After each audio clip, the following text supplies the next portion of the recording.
Atlantis Alive, focusing on tracking education.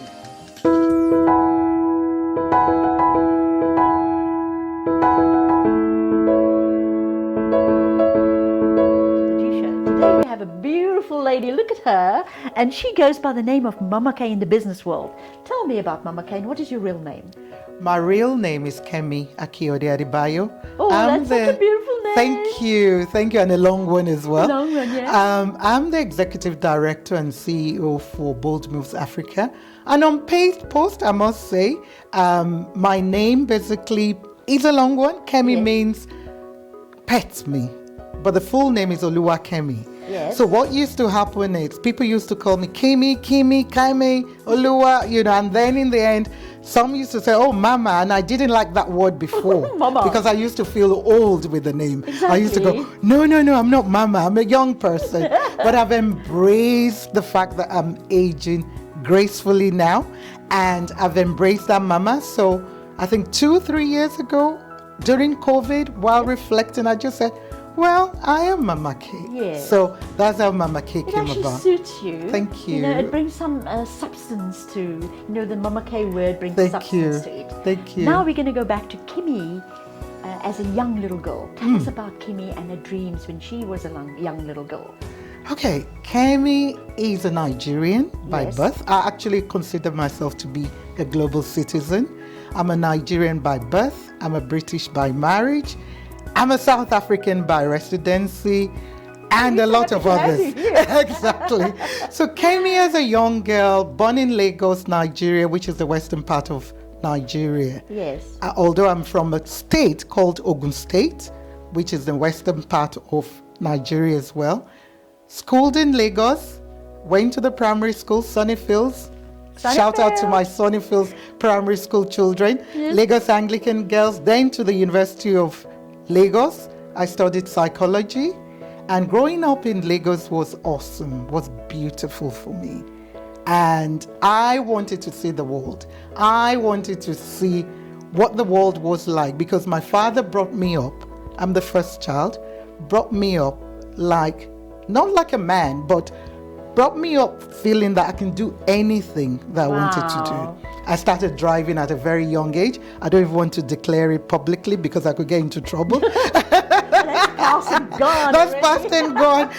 But one thing my father did then was, because I was so desperate to learn how to drive, he said, well, you need to know about the car first. Yes. So I needed to know how to change the car, clean the car, change oil, anything related to the car.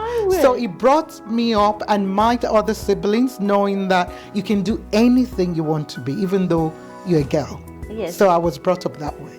Well, I must say, Lagos sounds a very interesting place. They call it the place of wisdom and the city that doesn't sleep. What happens down there?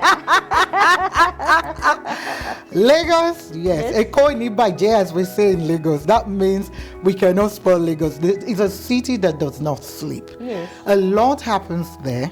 One thing you don't want to is to get into the traffic. Okay. Because traffic is horrendous. Yes. In Lagos. Yes. It is crazy. If you can drive in Lagos, you can drive anywhere in the world. What do they drive? Do they drive motorbikes, or what do they drive? Everything. Everything. We drive motorbikes, we drive the tricycle, we drive the bus, we drive the big bus, we drive everything. I went to Nigeria. Is it where those women and the family sit at the back of those motorbikes? Is that? There's that one, we call that one Okada. Then we have the Keke Marwa, which is like a tricycle. Yes. So then we used to have what we called Molue then, which was a big car as well, where a lot of people sit at the back. Yes. So there's a lot going on in Lagos. We don't sleep, in the sense that a lot of activities. You could be on the street. While you're driving, you could buy anything. Wow. In the car. In traffic. No, I really mean it. Really? Whereby you could buy your tomatoes, your onions, your chicken while in traffic. Yes. You could buy a TV, you could buy, and you could pay as well with cash, card, anything. You're kidding me. You're kidding me. Because down here in South Africa, I know, they come to, at the robots, they give you the fruit, but the TV and the card swiping, it's not happening here yet. No. It's going to come No, here, right? it's going to Somebody's come. Gonna It's going to introduce come it to you. eventually. But Lagos is such a fun place. We love parties. We love life. We have a lot of problems, a lot of challenges. However, we have a lot going for us. Yes. We're known to be happy people, even in the midst of everything, the craziness, the chaos, the chaotic, things happening in there. There's still a sense of order to some extent, but you need to know. You need to be disciplined into that order. You need to have gone through, I'm a born and bred Lagosian. So although now, because I've lived outside the country, when I go now, when I'm driving myself, they're always pressing their on me. Get out of the road, because now I can drive the way they used to drive then. So yeah, but so Lagos you have is the fun. South African influence now in your system and going over there. Well, there's a South African influence, there's a British influence, because I've lived in various continents. So sometimes I'm like, oh, okay, no, now I'm in Lagos. I need to put my hat on. Back to my Lagos mode. From the airport, you get down from the airport, you're already like, wow, okay, I'm ready to go. Yes. You can't afford to be slow. Yes. You can't afford to be slow in Lagos. That's why you see a lot of Nigerians, especially Lagosians, you have to be a little bit aggressive, and you have to be ready to be bold and to go for anything. So, it's fun. Wow. It's fun. Oh my goodness, what a mouthful there. So much we're learning from Nigeria and Lagos today. You're such a dynamic person and you're a businesswoman. What about your family life? You're married? I am married to my best friend. We've been married for over 30 years, 31 years this year. And we have 2 young men, our Prince JJ and our Prince Dami. They live and work in London. And they were born in Scotland. So in my house, I'm the full Nigerian. Yes. My husband is a British. Yes. London boy, I called him. Then our 2 boys, they were born in Aberdeen in Scotland, so they're Scottish. Although they're now totally all mixed up because... So you have this like... we have that dynamics of 3 continents or 3 areas now. So we moved here to South Africa in 2006, and it's been fun. They were young when we moved here, so they have a little bit of South Africa as well in them. They love coming to South Africa. Really? South Africa is home for them. We have a beautiful place. I know, I must say. Fact, South Africa is blessed. That's the one word I can use. So tell us the comparison from South Africa, between South Africa and Lagos or Nigeria. What would there, is there something similar that's going around here, or is it just completely on its own? Right. Let me start with the not too good ones. Okay.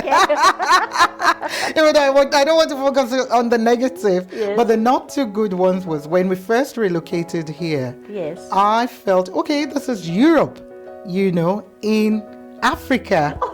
When we came to Cape Town, I'm like, wow, the light works, there's water, the roads are good, everything works. So you expected something completely like third world country? Yeah, when we were coming, I thought, well, the way what I'd seen in other African countries, but when I got here, I was pleasantly surprised that, wow, this is Europe, especially Cape Town. Yes. So, but now, after staying here for that long, unfortunately, things are going backwards, I think, a little bit. And we need to make sure our leaders here don't end up the way we ended up, in Nigeria. Okay. We used to have electricity all the time. But it got to a stage where they started, saying there will be load shedding, they will advertise it on TV. Like we are going now with load shedding. Oh my So now word. in Nigeria, nobody even tells you that there's load shedding happening, but immediately everybody has their own generator, their inverter, their solar power, and everything. Then even water. In Nigeria, most people have boreholes. So when I came here, we didn't have that problem. But in the last 5 years as well, again, water problem. So I think there's that similarity, and I'm hoping South Africa won't go that way. But in terms of the similarities, the music, the culture, the food, they're not the same, but the fact that we all love our food. We love meat. We love sports. You know, there's a lot of collaborations happening with our energy. musicians, Yes. our fashion designers, yes. Our Nollywood, you know, Nollywood actors and Bollywood. actors, exactly. So there's all the similarities Yes, there, yes. and a lot of collaborations happening. Oh my goodness, it's so good chatting to you. We will want to hear more. So for now, we are going to wrap up and then get back to you on the next segment.